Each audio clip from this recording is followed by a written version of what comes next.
Bismillah, Assalamualaikum warahmatullahi wabarakatuh. Alhamdulillah, alhamdulillahirabbil alamin, wa bihi nasta'in wa ala umuri dunya wa hadin. Wassalatu wassalamu ala asrafil anbiya'i wal mursalin Muhammadin wa ala alihi wa sahbihi ajma'in wa liman tabi'ahum bi ihsanin ila yaumiddin, amma ba'd. Alhamdulillah, segala puji bagi Allah, kita bisa melanjutkan kajian fikih kita. Kita berdoa dan terus berharap agar kita diberikan keistiqomahan. Sedikit kita membahas ilmu Allah, tentunya khususnya dalam ilmu fikih. Semoga Allah Subhanahu wa taala memberikan pemahaman yang sempurna. Salawat dan salam tercurahkan kepada baginda besar kita Nabi Muhammad sallallahu alaihi wasallam, para keluarganya dan para sahabatnya tentunya, dan siapapun yang menjadi umatnya. Dan kita pun berharap agar kita mendapat syafaat beliau di yaumul akhirat kelak. Amin amin ya rabbal alamin. Alhamdulillah, pada jumpa yang lalu, pekan yang kemarin, kita telah membahas tentang apa itu pembagian air, macam-macam air, terus kemudian pembagiannya macam-macam najis, dan bagaimana tatkala najis ini berada di satu kolah atau dua kolah tadi, ya. Sampai nanti kita lihat bagaimana najis ada yang mukhafafah, ya, seperti air kencing anak laki-laki yang usianya memang masih belia dan belum meminum selain ASI. Ada mutawasid, pertengahan, ya, yang seperti yang keluar dari dua lubang dan lain sebagainya, dan kemudian ada yang mughaladah, yang memang cara pencuciannya harus dicuci 7 kali. Najis yang tingkatnya sangat besar. Nah, kalau kita lihat di kitab Al-Um, di sini jelaskan, ya, hadis riwayat Abu Hurairah radhiyallahu an, bahwasanya Rasulullah sallallahu alaihi wasallam bersabda, "Idza syaribal kalbu fi ina'i ahadikum falyaghsilhu 7 marrat." Akhrajahu al-Bukhari.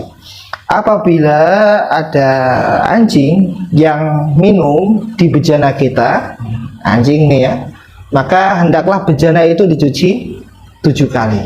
Hadis riwayat Imam Bukhari. Ini adalah bukti bahwasanya anjing babi itu haram, ya. Anjing babi itu najis, bahkan tingkat kenajisannya mughaladah, dicuci 7 kali. Nah, kemudian kita akan melanjutkan, yaitu tentang apa? Fi bayani ma yadhharu bidibagi, ya. Jadi penjelasan tentang apa-apa atau benda-benda, ya, yang bisa disucikan dengan cara bidibagi. Bidibagi ini disamak, ya. Maka langsung saja di sini, wa juludul maitati tadhuru bidibagi, ya. Jadi julud itu adalah jamak dari jildun atau kulit. Nah, kulit maitah, kulit bangkai itu bisa disucikan tathuru bidibagi. Dibag ini masdar, berarti bisa disucikan dengan cara disamak kulit bangkai. Nah, maka kulit bangkai ini, ya, apa itu bangkai? Bangkai adalah sesuatu hewan yang, ya, seekor hewan yang dia mati tanpa dengan penyembelihan syar'i, ya. Maka kalau kita lihat, ya, surat Al-Maidah itu ayat 3, "Hurimat 'alaikumul maitatu wad-damu wa lahmul khinzir wa ma uhilla," dan seterusnya, "wal munkhaniqatu wal mawqudatu wal mutaraddiyatu wan natihah," ya, dan yang lain sebagainya. Jadi kalau kena cekik, kena pukul dan jatuh, nah ini hewan, maka bisa disebut dengan bangkai. Tetapi di dalam kaidah fikih, bangkai bisa suci atau halal ketika bangkai tersebut adalah hewan, ikan dan belalang. Nah, Bahkan kalau di madhab Imam Al-Maliki, bukan hanya ikan dan belalang, yaitu adalah hewan yang menyerupai keduanya, sejenis ikan atau sejenis belalang, itu halal, itu tidak najis. Maka kalau di sini ya diungkapkan bahwasanya kulit bangkai bisa disucikan dengan disamak, berarti kulit bangkai itu adalah najis. Ya, secara tidak langsung menyebutkan seperti itu. Ya. Nah, kemudian yang disamak seperti apa? Disamak itu dibersihkan kulit dengan daging-daging yang menempel, betul-betul nanti tinggal kulit saja, dan tatkala kulit masih basah, itu dicuci sampai dijemur hingga kering. Itulah dari yang namanya disamak. Intinya adalah membersihkan kulit agar kulit itu tidak terjadi pembusukan. Kalau busuk, bau, ini repot, ya.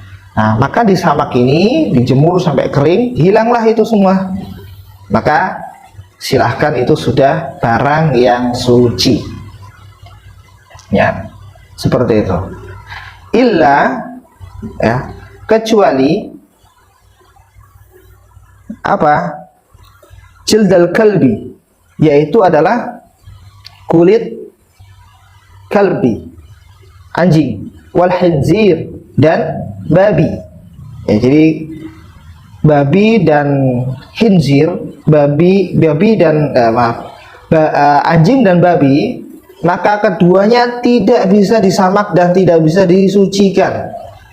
Ya, karena memang melihat faktor daripada tingkat kenajisannya sangat tinggi.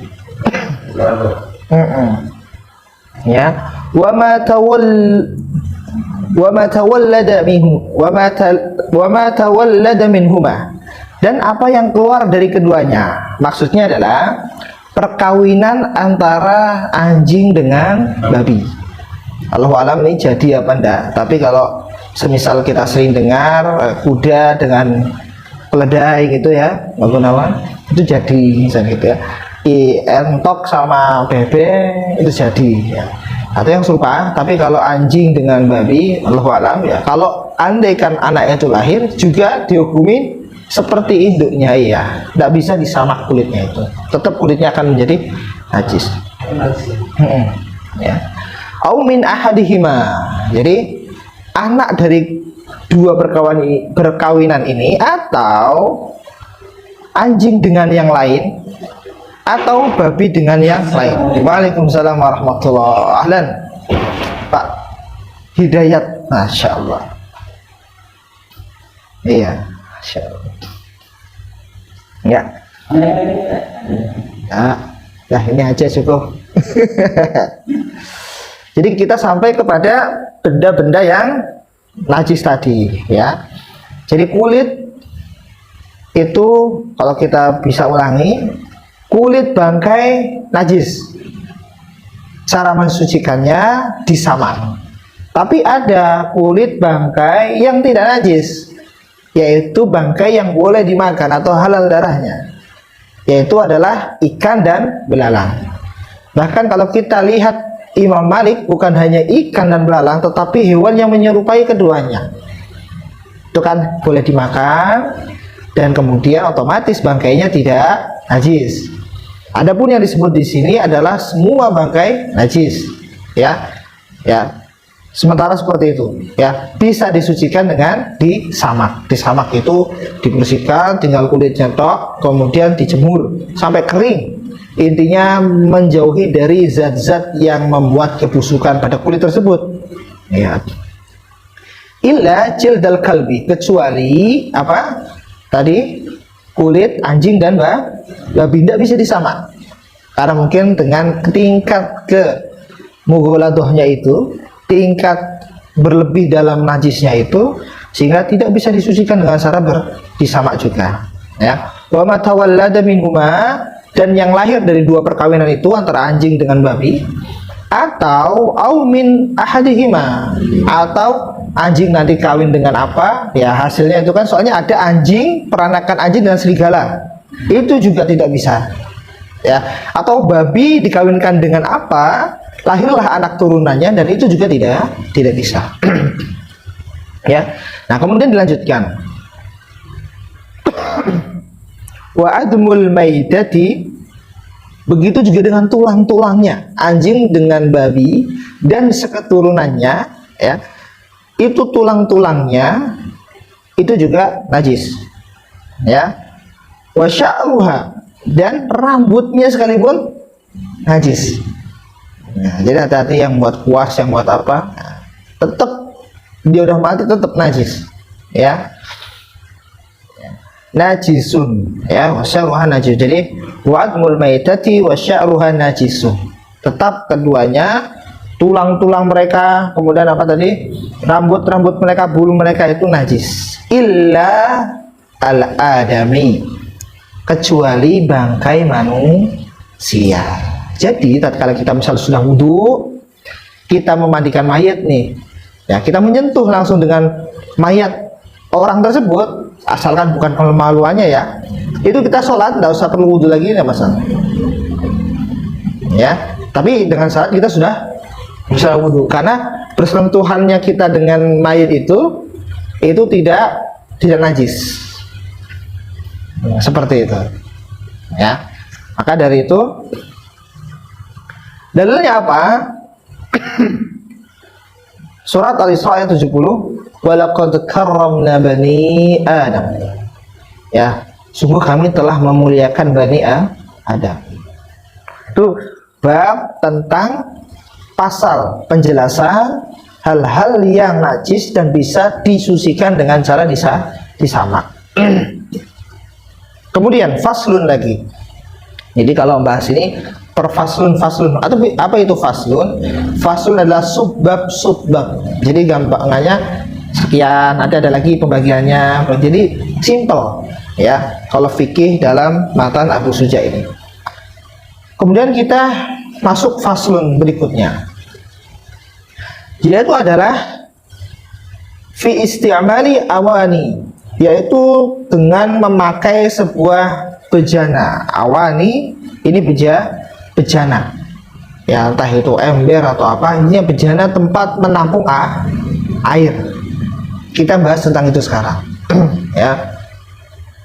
Wala yajuzul isti'malu awani az-zahabi wal fiddati, tidak boleh memakai bejana yang terbuat dari emas dan perak.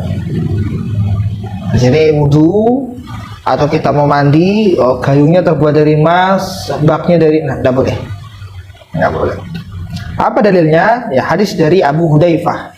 Waktu itu memang tatkala Abu Hudzaifah dilayani seorang budak, ya, seorang pembantu dari Majusi, disodorkan apa itu namanya, minuman, tetapi bejananya dari emas.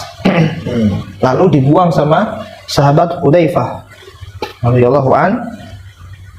Lalu kemudian sahabat Abu Hudzaifah ini mengingatkan dengan hadis Rasulullah sallallahu alaihi wasallam, la tasrabu fi aniyatin az-zahabi wal fiddati, janganlah kamu meminum air yang dengan bejana emas dan perak, kata Rasulullah begitu. Wala ta'kulu fi sihafihima, dan janganlah makan dari piring-piring yang terbuat dari emas dan perak juga. Fa innaha lakum fid dunya fa innaha lahum fid dunya wa lakum fil akhirah. Hadis muttafaqun alaih. Jadi maksudnya adalah emas dan perak inilah untuk atau disediakan untuk orang-orang kafir, lahum, mereka. Adapun lakum untuk kalian nanti di akhirat. Jadi emas dan perak kalau untuk penggunaannya, ya, bukan zatnya. Kalau zatnya halal, dia boleh jual beli emas, jual beli perak boleh, ya. Tetapi digunakan untuk bersucinya tidak boleh. Nah, paham ya? Ya, buat minum pun nggak boleh. Buat minum, jadi penggunaannya. Ya, begitu ya, penggunaannya. Tetapi kalau untuk diperjualbelikan, investasi dan lain sebagainya boleh, ya, perjualbelian dan lain. Tapi kalau untuk tadi penggunaannya kok untuk makan, untuk minum, untuk bersuci tidak diperkenankan. dia haram dalam penggunaannya, bukan zatnya. Ya, kayak ibarat kalau misalnya khamar udah jelas, dia zatnya saja sudah. Ya, itu kurang lebihnya. Ya, wa yajuzu isti'malu ghairihima minal awani, dan boleh apa saja bentuk, ya asalkan tidak najis, bejana yang kita untuk tampung, yang kita pergunakan untuk menampung air dalam bersuci. Oke, dari sini paham faslunnya ya, selesai. Jadi enaknya begitu. Nanti faslun berikutnya ada lagi. Faslun berikutnya ada lagi. Nah, kemudian faslun berikutnya fis siwak. Apa itu siwak? Ya. Siwak itu bisa bermakna siwaknya, alat ininya, siwaknya ini. Kalau dulu orang memakai batang pohon arak ini, atau ada yang pakai batang kurma begitu ya. Jadi kalau sekarang ya bisa pakai yang lain, tidak harus pakai itu. Ya, tidak harus pakai yang batang itu. Pakai gosok gigi ya silahkan. Ya intinya menggosok atau membersihkan gigi tadi itu siwak. Nah, bisa alatnya, bisa pekerjaannya siwak itu. Jadi fis siwak. Kita membahas perihal tentang siwak. Wasiwaku mustahabun. Ya, bersiwak itu sangat dicintai. Ya, sangat dianjurkan dan disunahkan. Mustahab itu sunnah, disunahkan. Ya. Fi kulli halin, di setiap situasi, kondisi. Ya, benar. Jadi hukum aslinya kalau kita mau siwak apapun boleh dan disunahkan bersiwak. Maka ada orang bersiwak begitu ya, itu disunahkan apapun. Illa, kecuali ya ba'da zawalin lisaimi, yaitu di waktu setelah zawal. Zawal ya.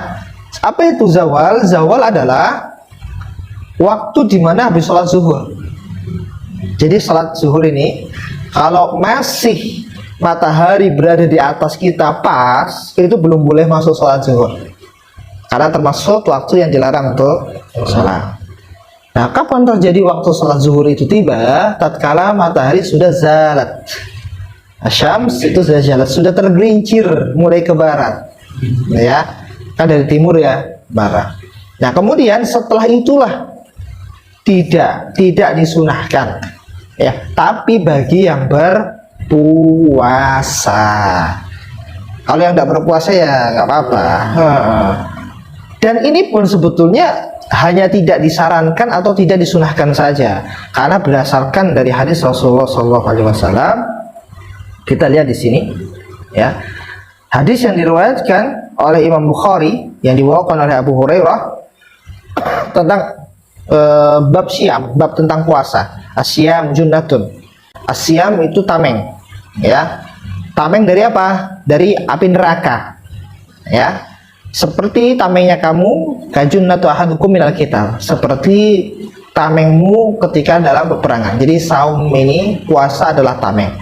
Terus kita lihat hadisnya sampai terakhirnya itu Rasulullah menyebutkan la khulufu famis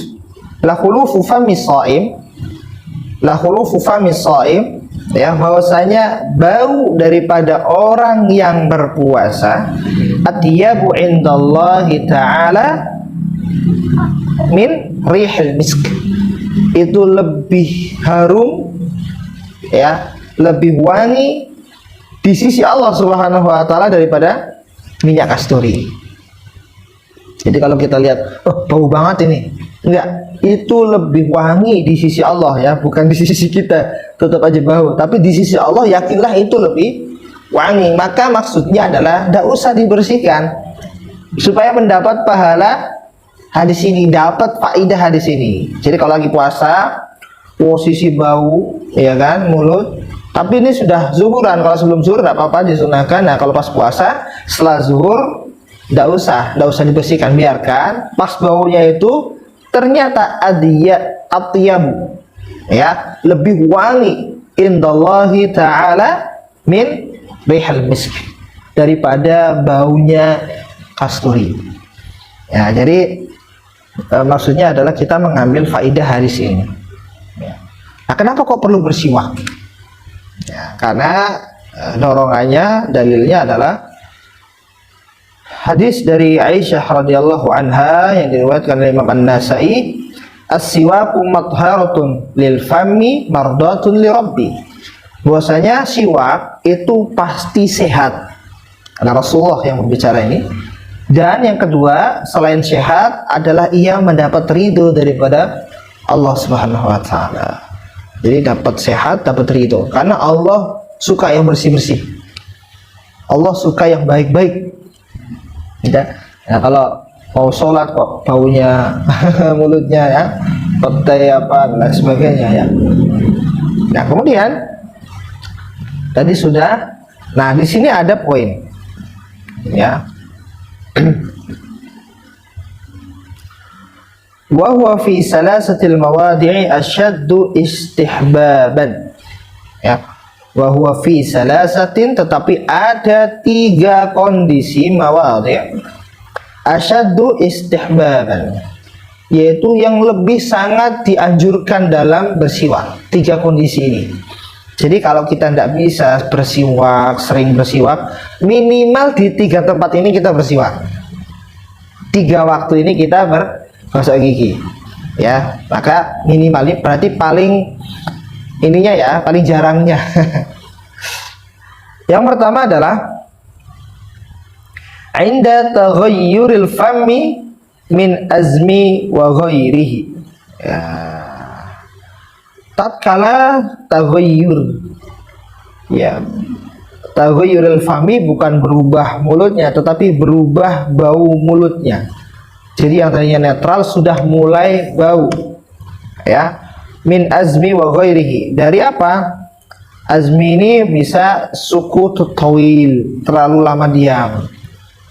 Ya kan, orang lama diem nggak ngomong-ngomong, nah, itu baunya lumayan itu. Ya makanya orang tidur itu gimana bau. Ya, ya ini disebabkan karena tadi diam, karena kan dari lambung juga kan, dari perut juga. Terus kemudian bisa juga dengan tarkul akli wasyurbi, karena memang bau ini disebabkan karena kita tidak makan dan tidak minum, kan begitu. Puasa kan begitu. Kalau makan sama minum berarti ya petainya itu jengkolnya, suka makan jengkol Pak Gunawan. Jadi selain tadi ya suku tutawil, dia berdiam lama sehingga baunya berubah, atau dia memang tidak makan tidak minum, atau memang dia makan makanan yang merubah bau mulutnya tidak sedap. Nah, ya petai jengkol bisa jadi juga bawang yang terlalu tajam misalnya, bawang merah atau bawang putih. Ya, jadi lebih bagusnya tatkala sudah merasa kok beda nih bau mulut, gosok seperti itu. Ya. Kemudian waktu yang kedua adalah indal qiyam minan naum, yaitu tatkala kita bangun dari tidur. Karena Rasulullah itu setiap bangun tidur mesti gosok gigi, mesti bersiwak. Ya, itu sunnah. Dari Abu Hudzaifah, idza qama min naum, ya, apabila Rasulullah SAW itu bangun daripada tidurnya, ya, yashusufahu bisiwaki, yaitu yashusu ini membersihkan atau digosok, ya. Yashusu bimana adalku, atau menggosok. Jadi giginya ini digosok, mulutnya digosok biar bersih dengan siwak. Habis tidur, bangun tidur, nggak siwak, pakai sikat gigi. Jadi pakai kias. Ya ibarat seperti inilah. Dulu naik haji pakai unta, umroh. Nah, sekarang beda, tentunya berbeda hal ini. Ya, dulu bisa bermajlis-majlis ya dengan seadanya. Nah, sekarang sudah berbentuk sekolah, universitas dan lain sebagainya. Lebih tertib, lebih taksil, jadi lebih terhubung, tidak itu. Jadi lebih bagus. Jadi ini maksudnya adalah nggak harus pakai batang siwak itu, tetapi bisa pakai sikat gigi itu. Jangan sampai enggak. Karena ini amalan yang disunnahkan. Kemudian yang ketiga, yang terakhir, kan ada 3 kondisi ya, yaitu adalah indal qiyami ila shalah, yaitu tatkala kita hendak sholat. Dalilnya apa? Abu Hurairah ya radhiyallahu an, bahwasanya Rasulullah bersabda, laula an asyqa ala ummatin la amartuhum bisiwakin 'inda kulli shalah. Kalaulah tidak memberatkan untuk umatku ini, aku akan perintahkan, akan wajibkan untuk umatku ini bersiwak setiap sebelum sholat. Muttafaqun alaih.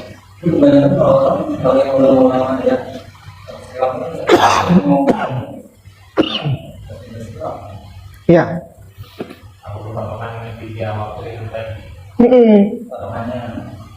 Kalau kita belum mampu bersiwak dengan sering, ya minimal 3 ini. Tapi ketika kita sudah merutinkan, ya bagus, malah mustahab, amalan sunnah itu, dan tentu sangat dicintai Allah dan Rasulnya. Cuma terkadang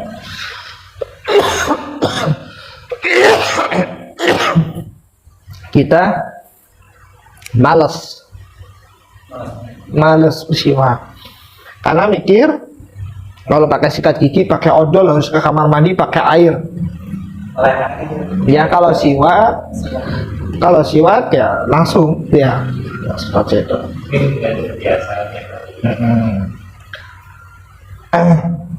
Ya mungkin sedikit dulu biar mudah dicerna. Silakan yang mau ditanyakan, tafadhol. Karena insya Allah pekan depan kita masuk ke fi furudil wudu' wa sunnati. Jadi tentang rukun-rukun wajibnya wudu.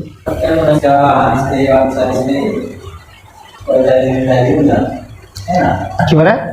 Kalau bisa baca kitabnya enak. Tapi tetap Pak Dayat harus pakai guru. Misalnya kita punya ilmu alat, kita ingin baca kitab, misalnya kita udah bisa baca kitab semua dibaca dan kita belajar tanpa guru, nggak bisa. Nah, kalau ada seperti itu, orang seperti itu ingin belajar sendiri dengan kitabnya tanpa guru, dia belajar dengan setan. Itulah maka yang terjadi sekarang, banyak orang yang ingin belajar sendiri, ingin baca-baca sendiri, tapi tanpa dipandu. Contoh Abu Suja ini kan di kitab pesantren, ya Safinah begitu ya, Fathul Qorib, Fathul Mu'in. Nah ini di pesantren itu dipelajari. Imam An-Nawawi bukunya misalnya Riyadhus Shalihin, ada lagi Arba'in An-Nawawiyah gitu. Kalau dalam akhlaknya Quran ada At-Tibyan, nah seperti itu tuh dipelajari. Atau mungkin yang mau belajar ulumul Quran ada kitab Itqan Imam Asyuyuti begitu. Nah fikihnya ya ini fikih Syafi'i. Kalau fikih secara ini nanti ada fikih Islam wa adilatuh Dr. Wahbah Zuhaili. Ya, terus juga ada fikih ya, kalau dulu saya pernah belajar singkat itu Abu Bakar Jazair gitu, Minhajul Muslim. Minhajul Muslim. Terus ada Sayyid Sabiq, fikih sunnah namanya. Ada Mukhtasar juga. Jadi macam-macam fikih. Nah, cuma kalau yang kita bahas sekarang adalah fikih yang bermadhab Asy-Syafi'i. Sudah saya jelaskan, intinya kita tahu madhab Syafi'i. Kenapa harus tahu? Karena itu adalah madhab yang terbesar bahkan di dunia kayaknya, dan di Indonesia itu dijadikan sebuah madhab mayoritas. Nah, setelah kita tahu yang mayoritas, baru nanti kita menyinggung sedikit demi sedikit yang lain. Walaupun tidak menafikan madhab-madhab yang lain. Seperti itu. Banyak sekali kitab-kitab fikih, apalagi ada fikih dulu saya untuk menulis karya ilmiah, fikih ala madzhabul arba'ah, fikih 4 mazhab juga. Yang pernah kemarin saya jelaskan adalah Dr. Mustafa Dib Al-Bugha, itu menulis kitab At-Tadhib, dalil-dalil di kitab ini. Jadi kalau kita kitab ini saja, ini tidak ada dalil-dalil yang spesifik, karena murni pendapat Imam Asy-Syafi'i. Maksudnya adalah beliau Imam Asfahani, Abu Suja ini, ya, Ahmad Husain Asfahani ini bermadzhab Syafi'i, dan beliau menuliskan, meringkas, bahkan kan sudah dijelaskan madzhab Syafi'i itu intinya seperti ini. Intinya mukhtasar, ghayatul ikhtisar, ya.